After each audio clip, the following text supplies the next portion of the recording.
Boa noite, a paz do Senhor Jesus a vocês aí que acompanham este canal, que me acompanham, o Pregador Júnior. Nós então, terça-feira é dia de aula, dia de estudo da Palavra de Deus, tá?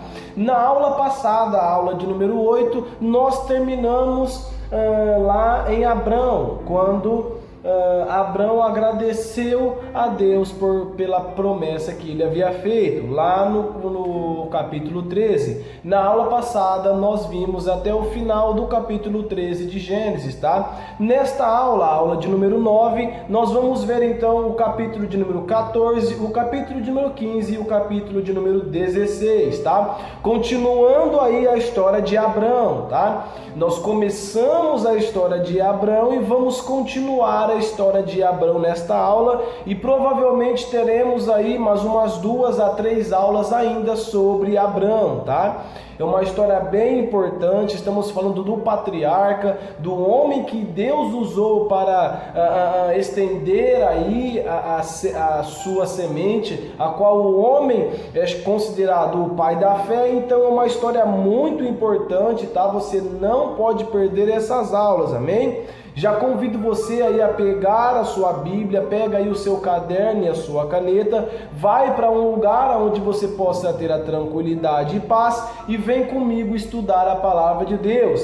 Nós então vamos começar a aula de número 9 neste exato momento. Vai lá, Gênesis capítulo de número 14, Gênesis capítulo de número 14. Vamos começar a nossa aula continuando a história de Abrão. Vamos lá, neste capítulo 14 eu vou ler do versículo 1 até o versículo 13, tá? Porque do versículo 1 até o versículo 13 mostra as guerras que chegou e aconteceram em Sodoma e Gomorra, tá?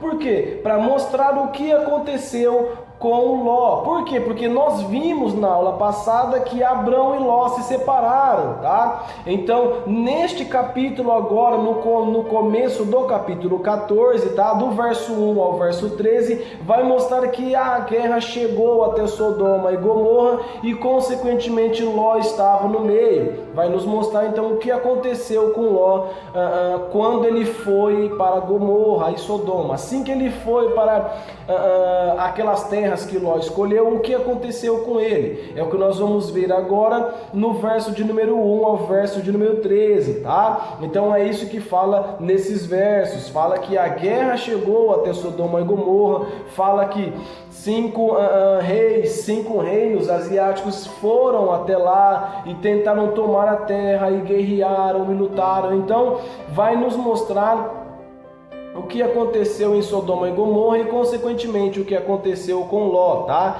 Eu vou ler o versículo de número 1 até o versículo de número 13 ininterruptamente e depois a gente dá mais uma pincelada naquilo que Deus está querendo nos mostrar e nos ensinar na história de Israel, na história de Abraão, amém? De Abrão, perdão, aqui é Abrão ainda.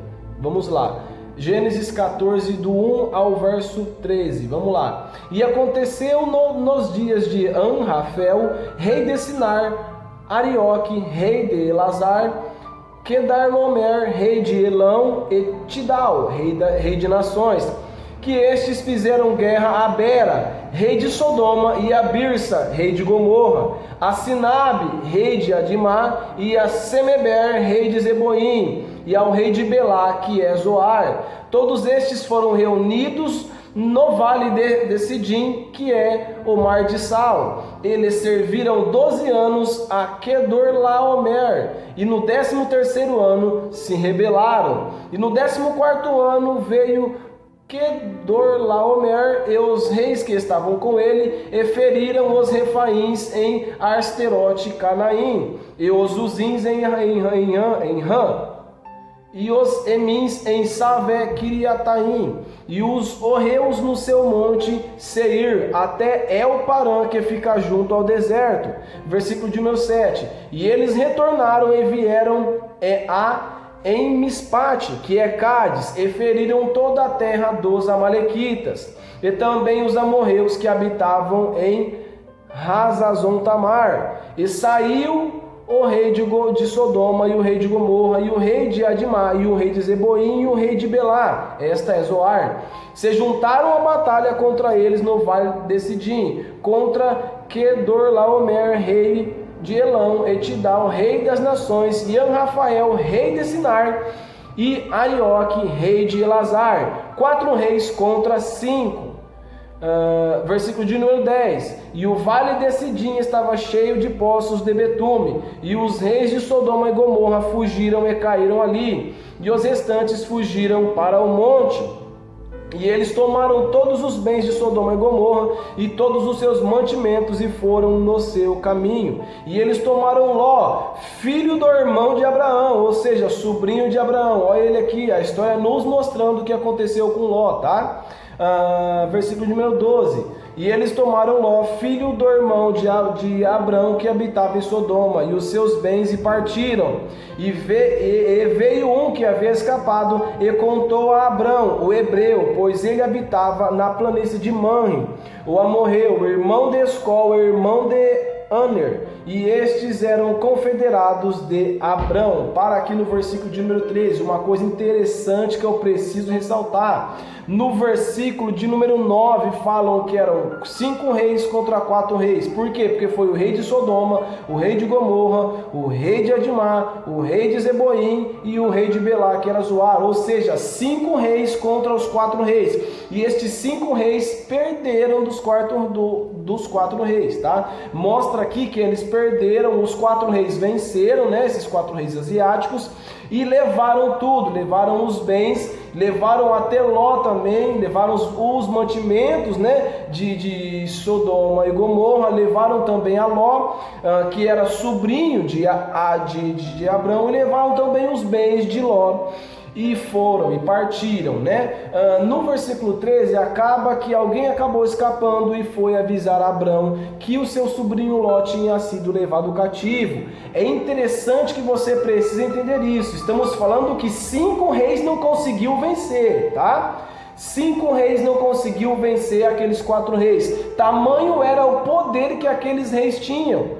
Tá? Se juntaram em 5 reis e não conseguiram vencer. Mas como a palavra vai nos dizer, a que você vai ver agora, não importa o número que você tem de soldados, o que importa é quem está do seu lado. Quem é você perante Deus? Nós vamos ver nos próximos versículos a diferença entre um homem de Deus na guerra e um homem sem Deus na guerra. Tá? Eu preciso fazer este paralelo, tá? Paralelo com a nossa vida espiritual. Isso também conota um homem de oração e um homem do mundo. A diferença que tem entre um homem de oração e um homem do mundo. É isso que vai nos mostrar agora também, tá? Versículo de número 14. Vamos lá.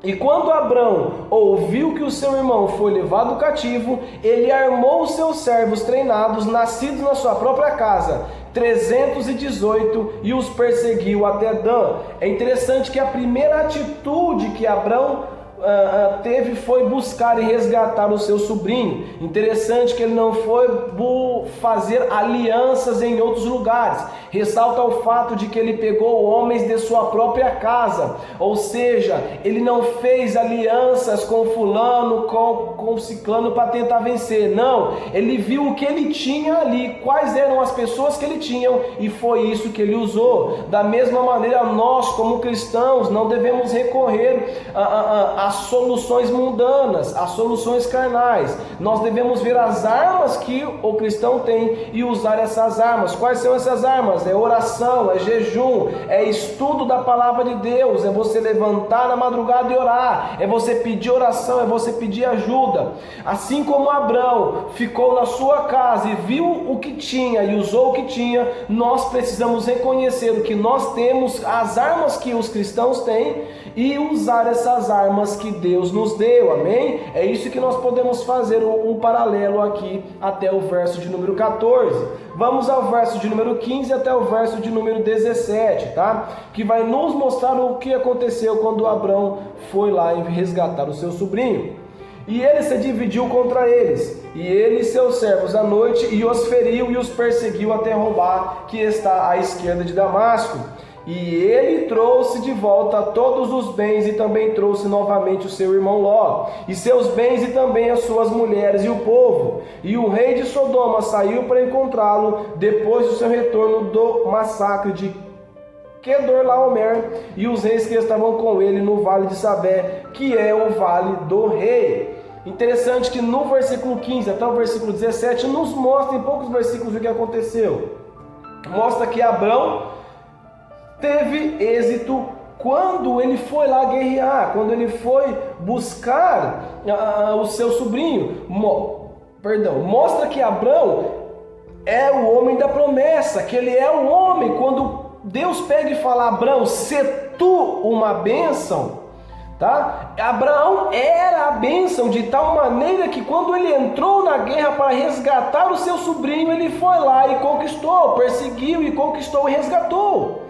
E é interessante que fala que ele resgatou todos os bens e as mulheres e o povo, tá? Então Abrão foi lá, Abrão, com os seus 318 da sua casa, com essas poucas pessoas, foi lá e fez o que 5 reis não conseguiu fazer. Por quê? Mostrando que ele era a bênção, mostrando que quando você está no caminho de Deus, quando você é um homem abençoado, quando Deus está do seu lado, não há nada que vai te impedir. Não há nada que não seja possível àquele que tem fé. Como diz a palavra, tudo é possível ao que crê. Então essa é a questão. Abraão mostrou que ele era o homem da promessa, o homem da bênção. Prova disso é que ele obteve êxito numa coisa que 5 reis não conseguiram, querido. A gente está falando de 5 reis juntos não conseguiu vencer. Abraão sozinho pegou 318 homens da sua casa e foi lá e fez o que deveria fazer. Por quê? Por quê? Porque Abraão era o homem da promessa e provou isso, obtendo êxito naquilo que ele foi fazer. Amém? Versículo de número 18, tá? E de número 19, deixa eu só dar uma ajeitada na câmera aqui, amém? Aí, vamos lá. Versículo de número 18 e de número 19 diz assim a palavra de Deus, ó, é bastante interessante. Esses versículos a seguir vão apresentar Melquisedeque, a ordem de Melquisedeque, tem todo um contexto espiritual aqui, vai entrar dízimo aqui, vai entrar contexto espiritual profundo aqui, vai entrar princípio bíblico aqui, então presta bastante atenção nos próximos versículos. Versículo 18 e 19, vamos lá. No versículo número 18: E Melquisedeque, rei de Salém, trouxe pão e vinho, e ele era o sacerdote do Deus Altíssimo. E ele o abençoou e disse: Bendito seja Abraão do Deus Altíssimo, Criador do céu e da terra. Primeiro que Melquisedeque, tá? Significa rei de justiça, tá? E Salém significa rei da paz.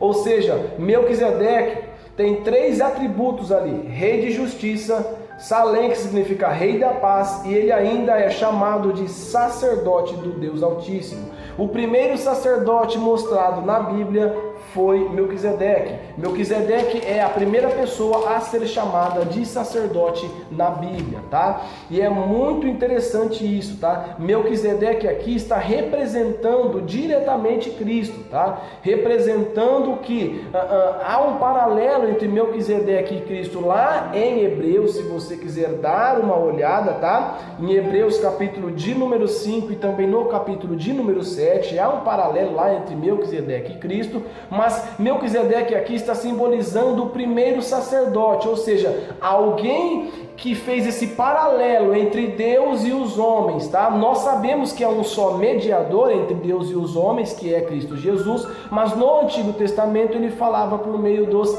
sacerdotes e posteriormente por meio dos profetas, tá? Então quando ele pega e fala de Melquisedeque, dando todos esses atributos a Melquisedeque, Melquisedeque aqui é o primeiro sacerdote apresentado na Bíblia, tá? E nós vamos ver a seguir que Abraão aqui, ele estabeleceu um princípio bíblico que se tornou um princípio eterno, tá? Nós vamos ver isso nos próximos versículos, tá? Versículo de número 20, ó: E bendito seja o Deus Altíssimo que entregou os teus inimigos em tuas mãos e lhe deu dízimo de tudo. Vamos ler o versículo 20 de novo, porque tem duas partes importantes aqui, tá? Vamos lá, ó. E bendito seja o Deus Altíssimo, que entregou teus inimigos em tuas mãos. Ponto final. Aqui foi uma afirmação de Melquisedeque falando para Abrão. E continua, e lhe deu o dízimo de tudo. Ponto final, acabou o versículo aí. Tem dois pontos importantíssimos que eu preciso ressaltar neste versículo de número 20, tá? Primeiro, Melquisedeque lembrou a Abraão que ele só obteve êxito graças a Deus. Foi por causa de Deus que ele obteve êxito na sua empreitada. Melquisedeque lembrou a Abraão que toda a glória e toda a honra seja dada somente a Deus. Se você chegou até aqui foi porque Deus permitiu. Se você obteve vitória com 318 foi porque Deus permitiu. Deus está com você, foi Ele que te deu força, foi Ele que te livrou, foi Ele que te ajudou a fazer tudo que você fez até agora. Melquisedeque lembrou a Abraão de dar a glória ao único merecedor de toda a glória, que é Deus. E Abraão deu dízimo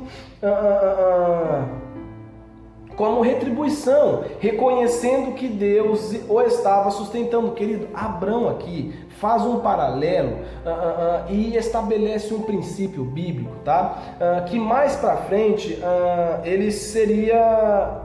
ele anteciparia o dízimo de Israel a Deus, tá? Por quê? Abraão foi o primeiro a dar o dízimo na Bíblia. O primeiro a dar o dízimo na Bíblia foi Abrão, tá? Antecipando o que Israel deveria fazer, tá? Lá em Levítico, em Números e posteriormente em Mateus, quando Cristo fala sobre o dízimo, tá? E Abrão está antecipando o princípio que Deus estabeleceria com o seu povo. É muito interessante porque eu preciso te falar que há dois tempos diferentes, tá?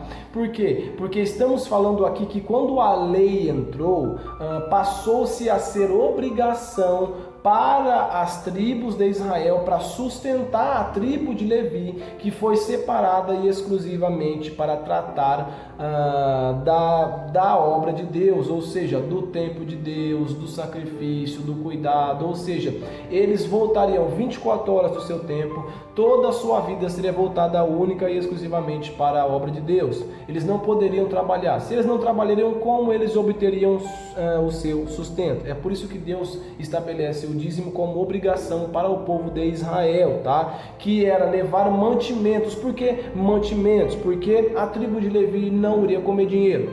Eles não iam comer e beber dinheiro. Tá? Então o que o povo de Israel levava? Mantimentos, levava comida, tá? Mantimentos, por quê? Para que a tribo de Levi pudesse ter o seu sustento e aí continuar fazendo a obra de Deus, voltando 100% à obra de Deus, tá? Mas Melquisedeque aqui, que também é citado em Apocalipse, tá? Sobre a ordem de Melquisedeque. Quando a graça entra, tá? Abrão aqui está vivendo na graça, querido. Abrão aqui, a lei ainda não chegou. Abrão tem uma intimidade com o Deus vivo, tá? Abrão aqui, ele tem um relacionamento com Deus. Não tem nada de lei aqui. Por quê? Porque ele está muito acima da lei. Ele não precisou da lei. Abrão não precisou da lei. Por que Abrão não precisou da lei? Porque ele entendeu quem era Deus.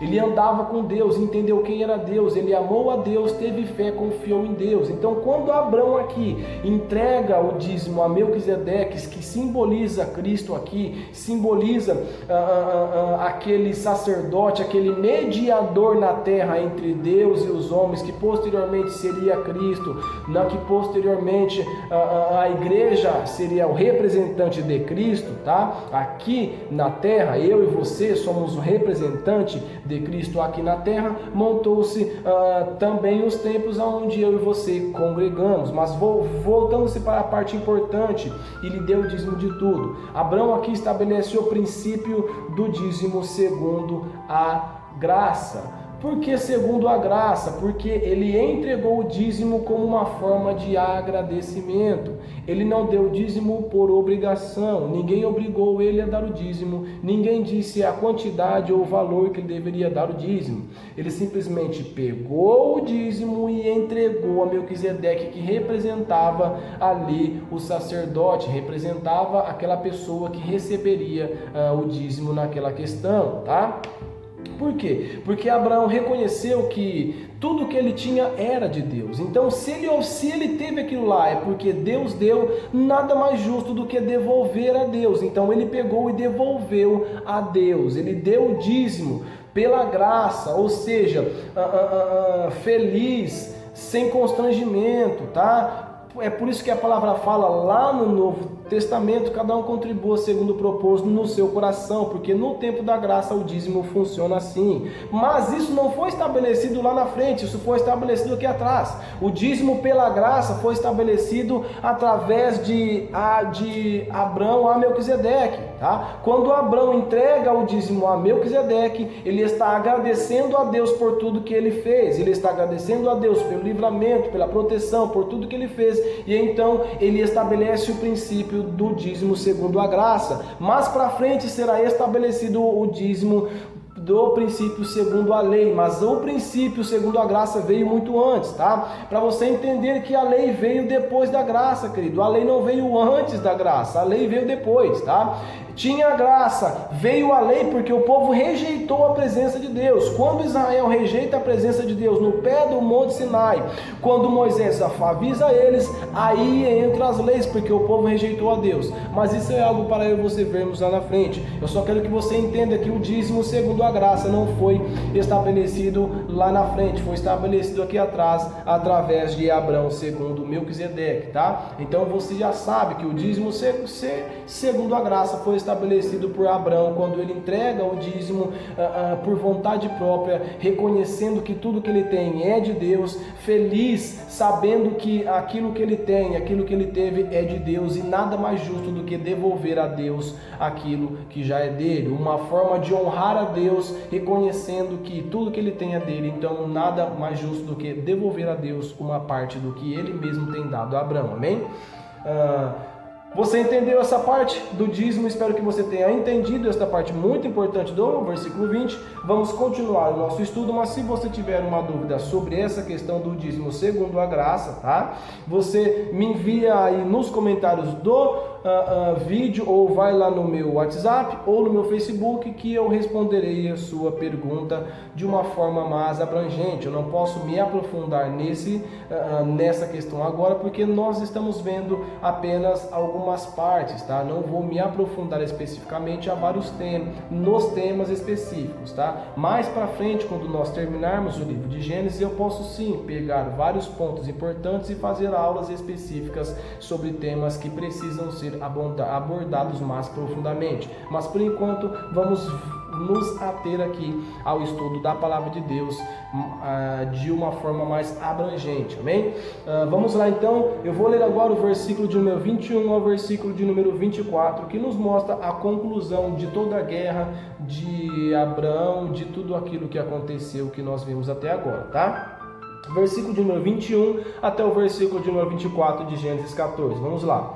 E o rei de Sodoma disse a Abrão: dá-me as pessoas e toma os bens para ti. 22. E Abrão disse ao rei de Sodoma: eu levanto a minha mão ao Senhor, o Deus Altíssimo, possuidor do céu e da terra, que não tomarei nem um fio, nem a correia de uma sandália, e que não tomarei coisa alguma que é tua, para que não digas: eu enriqueci a Abrão, salvo tão somente o que os jovens comeram, e a parte dos meus homens que foram comigo, Aner, Escol e Manre, que eles tomem a sua parte. Neste versículo, do 21 até o 24, né? Abrão recusou os bens que lhe foram oferecidos.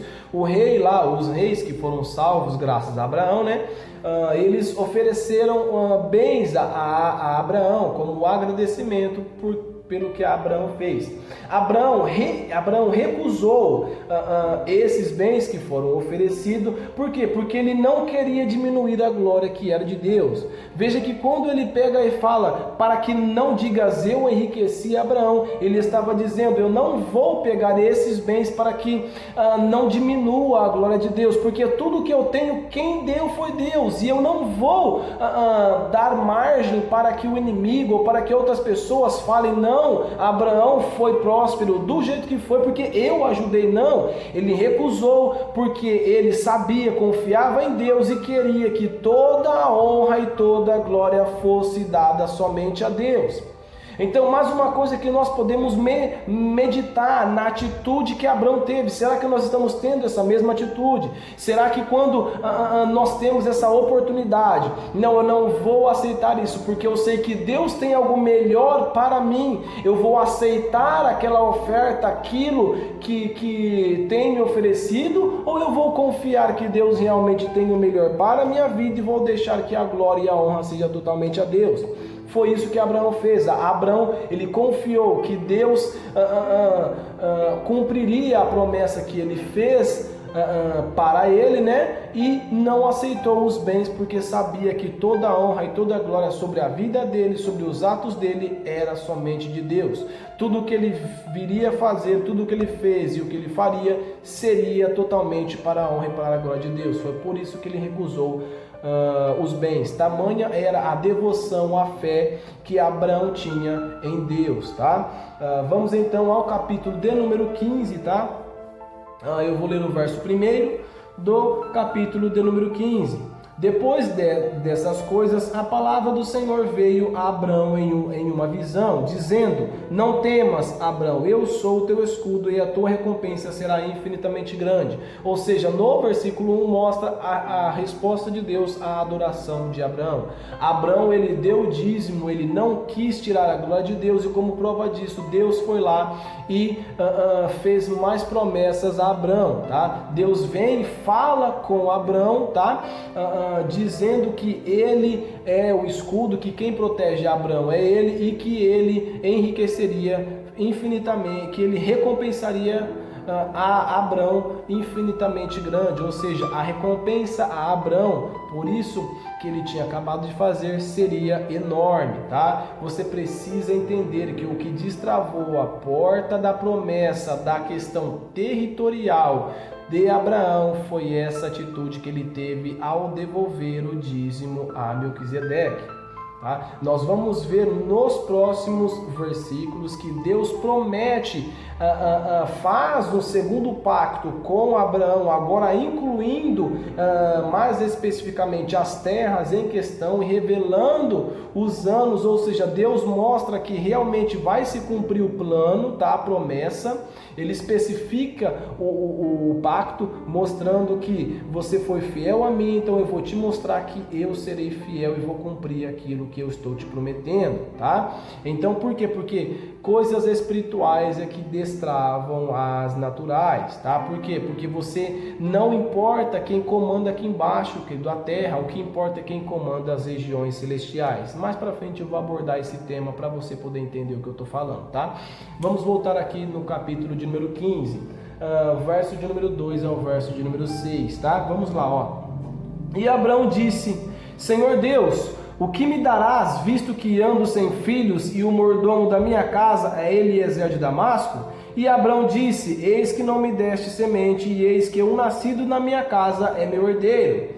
E eis que a palavra do Senhor veio a ele, dizendo: este não será teu herdeiro, mas o que sairá de tuas próprias entranhas será teu herdeiro. E ele o trouxe para fora e disse: olhe agora para o céu e conta as estrelas, se tu fores capaz de contá-las. Ele disse: assim será a tua semente. E ele creu no Senhor e ele atribuiu isto por justiça. Nesses versículos, né, mostra que Abraão lembrou o pedido a Deus, que ele queria um filho, que ele queria um herdeiro, e que ele tinha medo de que Eliezer de Damasco viesse a ser o sucessor, o líder do clã, e não o próprio filho, não aquele que saiu dele. Mas Deus vem e lembra a Abraão que não, aquele não seria o herdeiro de Abraão. O herdeiro de Abraão, o futuro líder, aquele que carregaria a promessa de Abraão, sairia de suas entranhas, sairia de Abraão, que ele poderia ficar tranquilo que o filho da promessa iria nascer, tá? Então, vamos ao versículo de número 7. Vamos lá. E ele disse-lhe: eu sou o Senhor que te trouxe de Ur dos Caldeus para te dar esta terra para herdá-la. Deus então confirma a promessa da terra prometida, tá? Ele mostra da onde ele tirou e ele pegou e falou: esta terra é a terra que você herdará, a terra que eu darei para você por herança, tá? Vamos então ao versículo de número 8 e de número 9, tá? Mas nós vamos ver estes versículos no próximo vídeo, tá? Você não pode perder, você precisa ver a parte 1 e a parte 2 das aulas para você poder entender. Se você ver só a parte 1, você não vai entender o contexto inteiro, o contexto histórico, aquilo que Deus quer nos dizer, amém? Então eu peço para que você veja também o vídeo 2, para que você veja a parte 2 desta aula, tá? Se você ver só a parte 1, não vai complementar muito, porque a parte 2 complementa a parte 1. Então eu peço para que você, por favor, vai lá na parte 2 e assiste a parte 2 da nossa aula, amém? Vai